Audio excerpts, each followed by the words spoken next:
spotlight our first storyteller. Oh, why did that just tell me? Was that not being recorded before? I think it is. Oh, I see what's happening. Claire is recording it. Good. Terrific. So please welcome to the stage the very wonderful Claire Castell. Woohoo! Well, great story, Corey. It's always those little singular moments that will be a lifetime memory about your children. And I have a story about a really special single day, really, about my child, and I call it a day off. Now, I was a single mother. In the early 80s, I divorced my husband in 77. And my son, Matt, and I were living in the Santa Cruz Mountains, which, if you don't know, is between Silicon Valley and the beach towns of Santa Cruz. And I was in my 30s and Matt was around 8.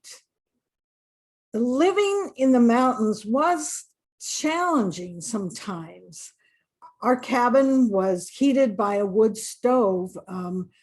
I had to buy cords of wood all the time, and gas was delivered to a tank out in the driveway, and somewhere on the property there was a septic tank.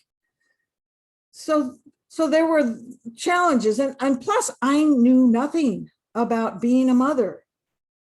My own mother had died when I was a child, so I only had a sister, and I never babysat anybody. I just didn't know. But like most of you parents, I took my responsibilities seriously. Did you do your homework? Please finish your broccoli.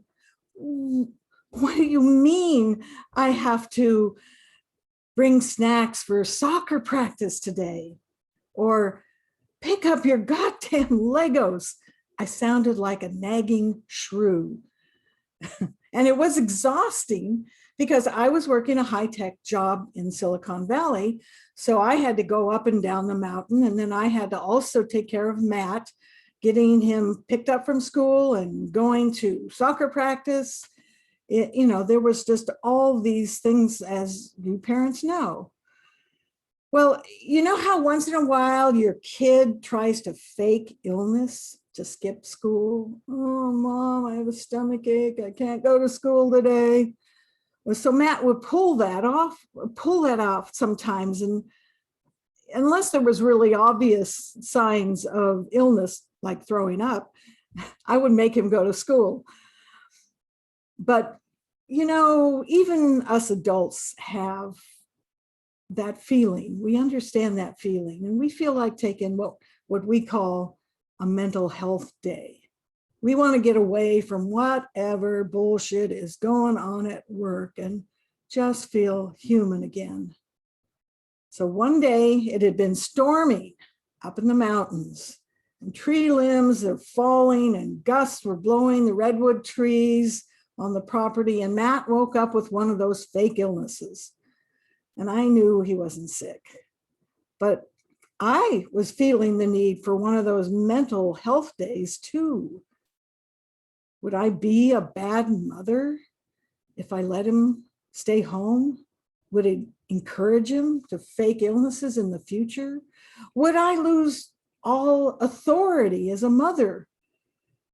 I said, how about if we go over the hill to the beach? The hill is shortcut for the mountain to people who live in the mountain. Matt perked up, and when he realized I wasn't going to make him go to school, yeah, sure, Mom. So we drive over the hill and we head for the beach. We went to Bonnie Doon Beach, if you know the Santa Cruz beaches, and I really like a beach on a stormy day. There's something so Wuthering Heights about it. And we had packed up my Datsun 510 red station wagon, and we had our warm coats, and we got out, and the dark clouds were boiling in the sky, and waves in the ocean were crashing. They were taller than I was, and the wind was blowing my hair. But the beach was covered with driftwood. the storm had sent all this driftwood to the beach for me and for our wood stove. Fill up the station wagon. Now, I'm not sure Matt thought this was fun, but I did. We filled my station wagon with all the wood. We could squeeze in every spot, and we would dry that wood for the next year and we'd burn it in the following year. So after packing that all in, I took Matt into town, Los Gatos, and for ice cream.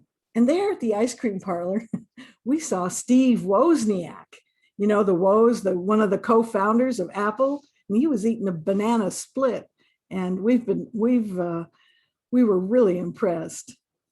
But this little day, this moment in our lives, this was the best day I had with my son in such a long time. And it's one of my favorite memories of him. I let go of my mom responsibilities and I took a day off and we had fun. Why should those things be mutually exclusive? Well, you know, the funny thing is, I mentioned this day to my son recently, who's now 48. He doesn't remember the day at all. I was, what? He's married, he has 2 daughters, and he's gotten to step on all their goddamn Legos in the middle of the night himself. And I guess I didn't do too bad as a mother because we do still make sure to have fun together these days. Thank you. Claire Castell, everyone. Let's hear it. Go ahead and unmute yourself.